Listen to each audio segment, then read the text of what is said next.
Hi friends, thanks for tuning in. In this video, I'm going to talk about what you should do when the narcissist is spreading lies about you. Stay tuned.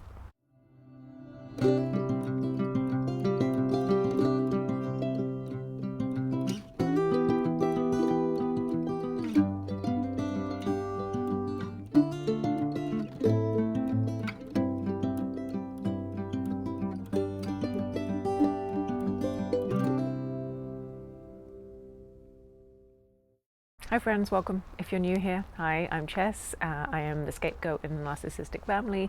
I am a nearly qualified therapist and I talk a lot about narcissistic families, narcissism in general, and what we should do. And in this video, I'm going to talk about what happens when a narcissist is starting to spread lies about you. Maybe there's a smear campaign, maybe they're just trash talking you to whoever they can.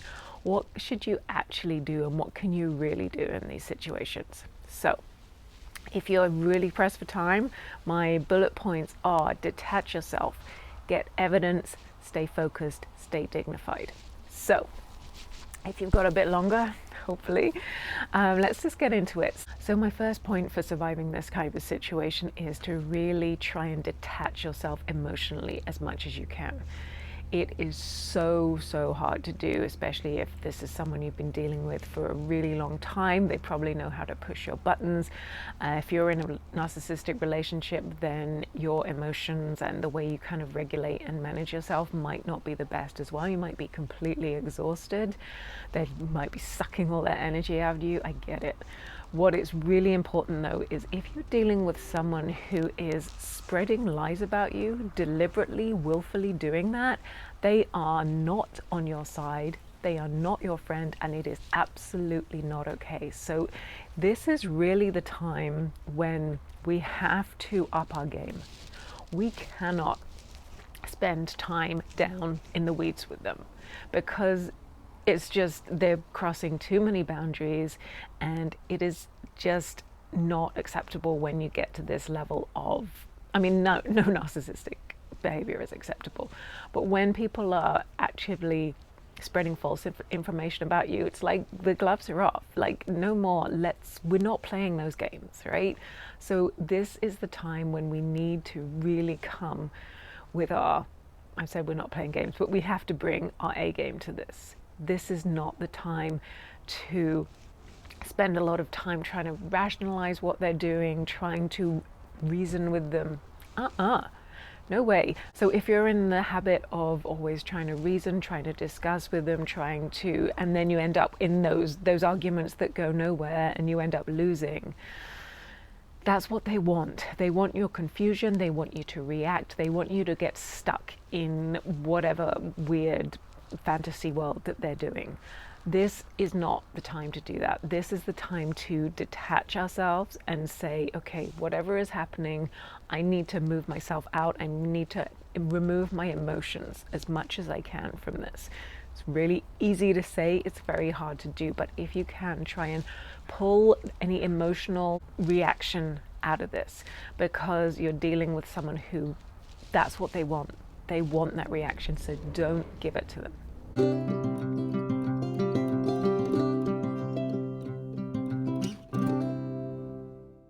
So the second thing is take a step back and get perspective. What are you actually dealing with? Is this somebody who is trash talking you to family members? It happens, unfortunately, it happens regularly. It's kind of a pattern and it's shitty, but ultimately it's probably not gonna have any long-lasting effects for you. And when I say that, I'm gonna compare it to, say, if someone is trash talking you at work, or they might be saying that, if you're a professional, that they might be accusing you of malpractice.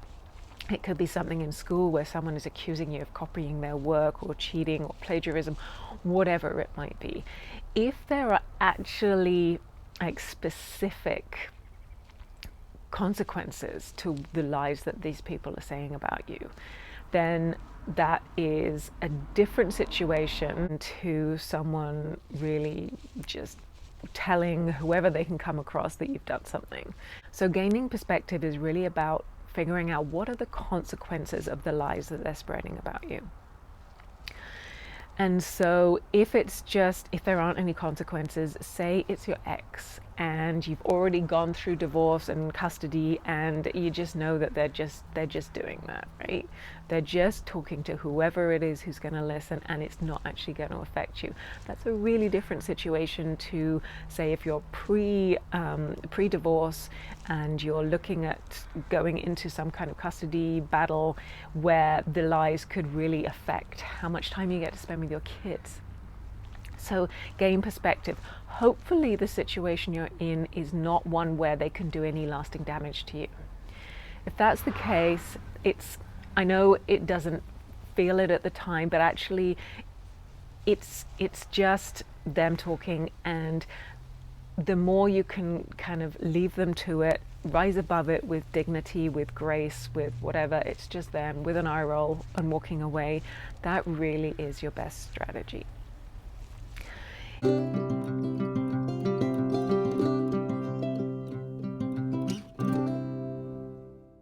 If you're in the situation where there is potentially some really lasting damage that could happen to you, like I mentioned before, if it's a work situation or a custody situation or something else that I haven't thought of off the top of my head, in that situation, then evidence, get evidence, write things down, email, text, letter, whatever you can think of, getting witnesses if you think it's going to that space, if you need someone in a meeting with you, then that is going to be your key to managing this situation. Getting the evidence that this didn't happen, you didn't say those things, you agreed to this, not that, whatever it might look like, getting that evidence written down. And if you're like, yeah, Chess, that's great, but actually it's my ex and we were just talking, or we just talk and we don't write it down, or they don't want to write it down, that's when it doesn't matter. And I would say you write it down anyway. So say your ex is always late for dropping off the kids, and then you end up arguing, and then they say it's your fault. Then what I would say is, like, the next time, like, okay, we've talked about this before, it's not okay that you're dropping off the kids late again, and I'm going to ask formally that you don't do this in future. And they're like, yeah, whatever. Follow it up with a text or an email or a letter or whatever it is, and say, as we discussed, I'm asking that you drop the kids off by 4 o'clock every time you bring them back. If you don't agree with this, then please respond. Don't ask them to agree it. Don't ask for their permission. Say that that's what we've agreed, and unless they come back to you, then that is the agreement. Then the ball is in your court. You're putting the onus on them that they need to agree.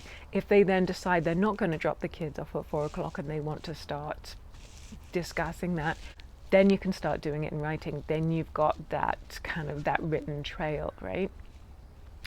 And it's not necessarily that this is evidence that you're going to need to rely on in the future, but I would, in my opinion and just in my experience dealing with difficult people, the more you have stuff in writing, the more you feel in control of the situation. Especially if someone's gaslighting you, they're saying you didn't agree to something that you did, or that didn't really happen. If you have things in writing, you can go back to it and go, yes, I'm not losing my mind. I didn't agree to what they said I was. And that really helps us in feeling confident and feeling that we know what we're talking about, and not getting derailed the next time this kind of thing comes up. And if for whatever reason you can't get something written down between the two of you, I can't think of a way off the top of my head that might be a thing, but if it is, that's okay. Write it down for yourself. Write it down in a diary. It's not going to necessarily hold up as evidence if it comes down to it, but it's going to help you remember that, oh yeah, at this time on this date they said this, I asked them not to, and then they carried on. So it'll give you a kind of that information yourself as well, that when you're really trying to look at the relationship for what it is, you can see, actually, if I've written down 10 times when they crossed a boundary, or they didn't do something they said they would do, or they did something that I asked them really specifically not to do, then you can really get a kind of a handle on really seriously what's going on in this relationship, rather than letting them talk us into, oh, it's our fault, or they didn't mean to, or there are different situations, or whatever excuse they're going to come up with this time.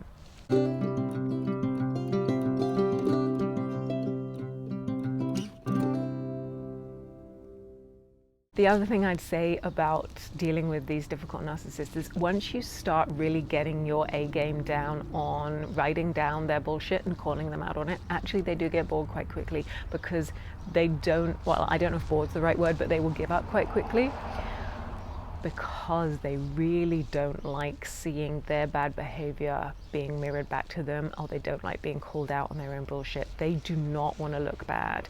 And so the more that you can do that, the more that you can say, oh, actually, no, we talked about this before and you said this and you're saying it again. And the more that you can kind of hold a mirror up and say, it's not working, that's actually quite quickly, they will move on to the next victim.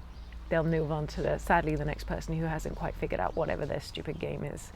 So hang tight. It's really hard and it's really scary, especially if you haven't done anything like this before. You feel like, oh, maybe I'm going overboard, or maybe I'm just like, this is really not it's out of my character, and I don't think they're gonna respond to this well.